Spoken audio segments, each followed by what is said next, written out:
Hey guys, TommyBryson here, and as you can see, obviously, the market is crashing. Like, we know this stuff, okay? But my goal is always to break things down in a way where everyone can basically understand it. Now, in all honesty, this whole madness and all the videos and all the news and all the articles makes me think about that moment when I was a kid and I walked into a barbershop and you hear everyone talking about something that they are so sure they understand, but in reality, no one knows what they're talking about. No one can control what's actually going on. On top of that, no one knows how things are actually gonna end up. If you're a lady, well, that might be for you a hair salon. It's kind of like also when I was growing up, my grandma used to gamble a lot, playing numbers, playing the lotto. And every single week, my grandpa would say, well, did you win? No. Don't worry, those numbers, they're going to be coming soon. And then the day they actually came, he was looked at as a genius. He would say, well, I had this dream and it was gonna happen and it happened. But for the past 51 weeks, nothing happened. And then no one said anything, okay? Same thing is going on here. I know, long intro, but the same thing applies. You have people right now on YouTube talking about, hey, the market just crashed, but it's gonna go back up, so buy right now at a discount. How do you know if you're getting a discount if you don't know the value of what you're buying? It makes no sense. Like walking into a mall and seeing, well, hey, 20% discount, but last week it was $1,000 and this week is $2,000, but it's a 20% discount, so must be great. No. It doesn't work like that, okay? But the video has to be 10 minutes long, so let's make sure we get every single second squeezed out of it, okay? Guys, this video right here is not that.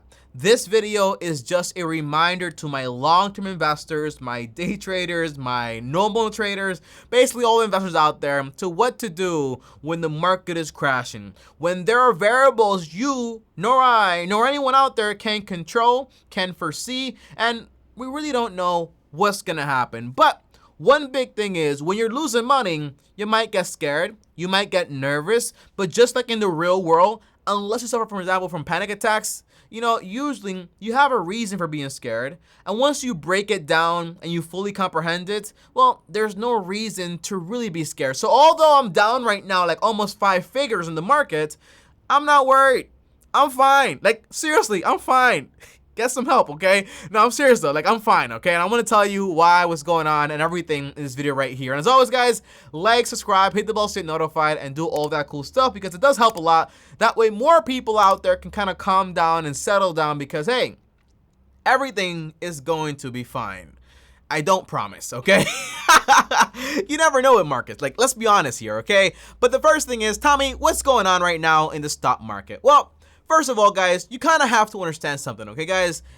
In the past 2 years, 80% of all the money in circulation has been printed, meaning that basically 80% of all the money right now in circulation has been printed in the past 2 years, and we've been printing money for a very long time, meaning that can be a problem. Now, this was done in order to avoid a recession because if you close on the economy and there is no money out there, people can basically become very kind of like, squirmish and say, I'm not going to spend any money, I'm going to save it all. And that can cause a recession and things can go very badly. So what happens when you lower interest rates like crazy, like the Fed did, and then the Treasury goes around and basically prints a bunch of money? Well, you have a bunch of money in circulation. It becomes very cheap to borrow money, which basically means that the average person out there is going to be buying investments, buying assets, buying houses, which is why the real estate market was basically white hot, okay? Just white hot. Now, this can also cause another problem, and that problem is simple. So remember this, guys.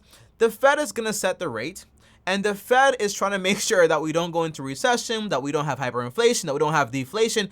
Just make sure that things are fine. And the Treasury decides, hey, we're going to print this much money, or we're not going to print this much money, and they're both independent. And the idea is that when you print a bunch of money, when you lower the interest rates, people have more money in their hands, so they're buying more stuff out there, right? A lot more demand for the same amount of supply, which usually means supply is gonna go up in price. But you also means that over here, it becomes a lot more cheaper to go get a mortgage, to buy a car, to buy something out there by borrowing money because it's so much cheaper to actually do. Now, what can happen here is inflation. Because if everyone has money and they're all chasing the same amount of goods, okay? It's kind of like, for example, if I sell 10 apples a year because that's how much I can actually make, and now all of a sudden I have 1,000 people after those 10 apples, I'm not stupid. I'm going to raise the price. Like, obviously, that's inflation. When the price of goods and services goes up because you have more money in circulation. That's what's going on. Now, inflation is not such a great thing, but it is a man-made thing, so that's why the Fed can kind of like step in and try to control it, and so on and so on. And right now, inflation for last year, 2021, was about 7%, which is basically doubled what it's been on average, like a little bit more than double. Now, why am I telling you this? Like, why does this matter if the market is down? It matters because, well, the Fed is meeting, not tomorrow, not yesterday, but today literally, and they're saying that they're not going to raise rates most likely, so everything's going to be just fine. But there's always a chance that they actually do, because again, these are things that you, nor me, nor anyone out there can basically control. We don't know what's going to happen, and whenever you try to worry about something that you can't control, you don't know what's going to happen, it creates a lot of anxiety. So I kind of step away from those things, and I basically just try to put my attention to things I can control, which is basically my portfolio and the way I invest. But the idea is that the market is shook right now. Because if they do raise rates, what's going to happen, guys, okay? It means that now it becomes more expensive to borrow money, meaning less people are going to be borrowing money, meaning less businesses are also going to have less money. And it can basically just trickle down into potentially a small little recession. Things are going to slow down just a little bit, and that's what's going on. And now, that can cause a massive sell-off in the market. Tommy, what's a sell-off exactly? It's like when people get kind of crazy and they're like, oh my gosh, the money's going to go down. Nothing's going to happen here. The market's crashing. People start selling, right? Because they're scared. And whenever that happens, well, it kind of goes off even further, because if people are selling, the crowd, the cheap out there, they're also going to sell. And that can cause like a massive market crash. But also, remember, the stock market is an exchange. So there is no sell without no buy. So it's constantly people exchanging wealth. So it's constantly the impatient versus the patient.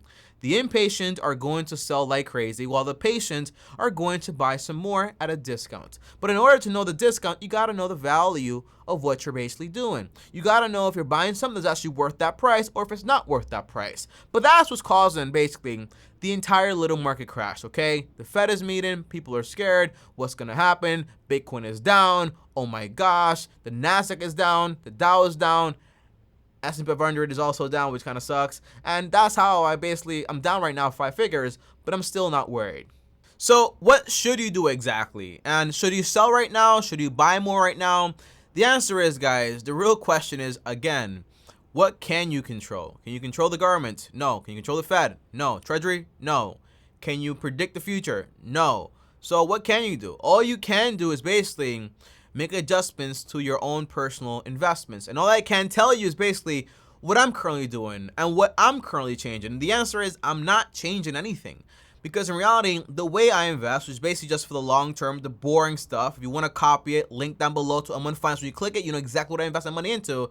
But the answer is the way I invest is not going to change, because it's going to be for 10, 20, 30 years. It's going to potentially outlive me, outlive the next president, outlive all of these problems. Because the way I invest is I'm diversified in the U.S., outside the U.S., in different sectors, in smaller markets, in more riskier markets. But overall, I'm diversified. So if one part crashes, the other part is going to be just fine. And that's the whole idea. So the only thing you can do right now is try to make sure your portfolio is locked on solid and continue with the plan. So for me personally, I'm still investing the same amount of money every single month, which in reality is 20% of my income, into the same investments, which basically means dollar cost average. I buy high, I buy low, doesn't matter. I get the average. I'm not worried about basically trying to time the market. I'm worried about time in the market.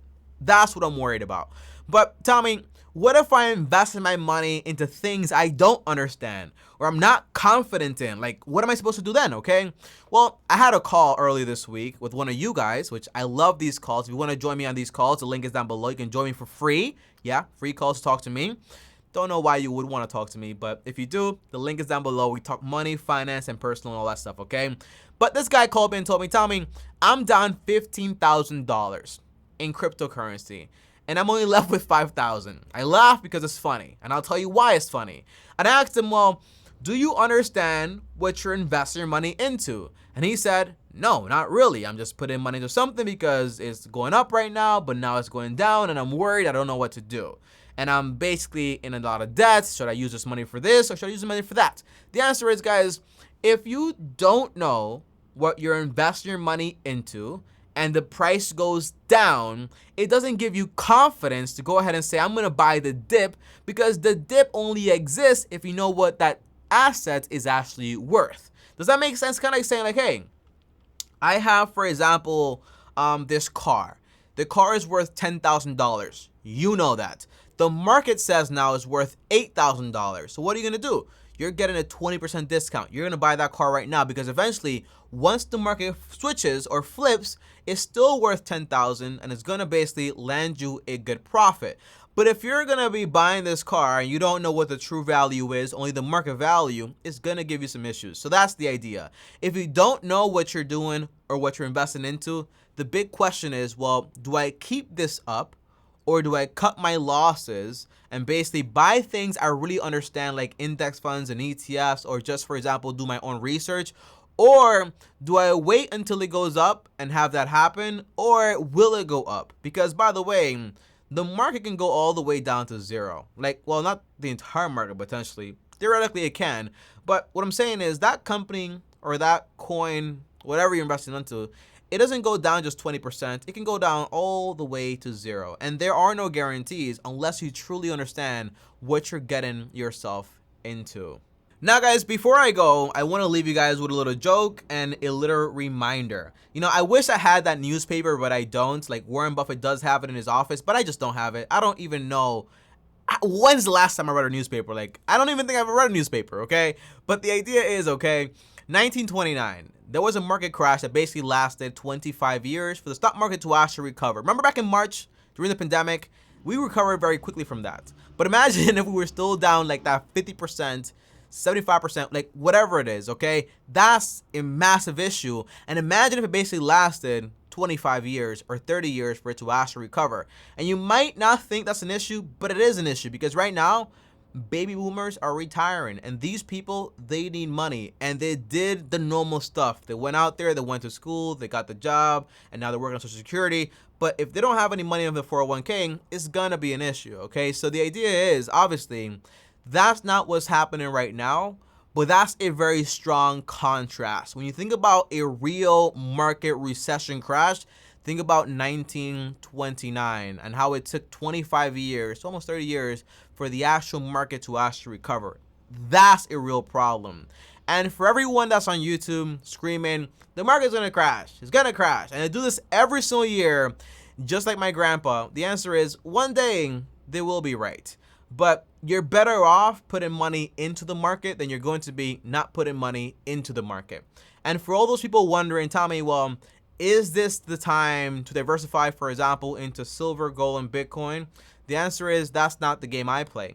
I put my money into things that produce something, businesses, and it's not just paper, it's not just fiction. You're investing into something that's actually concrete. So just fully understand what you're doing. And lastly, if you want to read a great book on personal finance and investing, how to get started, like for beginners, the book is called The Little Book About Common Sense Investing by John C. Bogle. If you want to copy the way I invest, the link is down below with M1 Finance. And lastly, guys, that is it. Overall, don't worry about what you can't control. Invest 10-20% of your money all the time. Use the rest of the money to basically pay off your home a lot faster. Have an emergency account, have no debt, and have a great job that you actually like, is in demand, and you're gonna be just fine. Like, just fine. You know, that's the core idea. But when you put all your eggs in the stock market basket, that can be an issue. So that's not what you want to do. I'll see you guys next time. Thanks for watching. Like, subscribe, hit the bell so you get notified. On top of that, also comment down below any questions. And on top of that, also follow me on Instagram, TommyBryson, or send me a DM. And also more content here on investing. My face is here. Click subscribe and peace out. Long-term team officially out. Shout out to my grandpa, by the way. Great guy. Not really that great at gambling.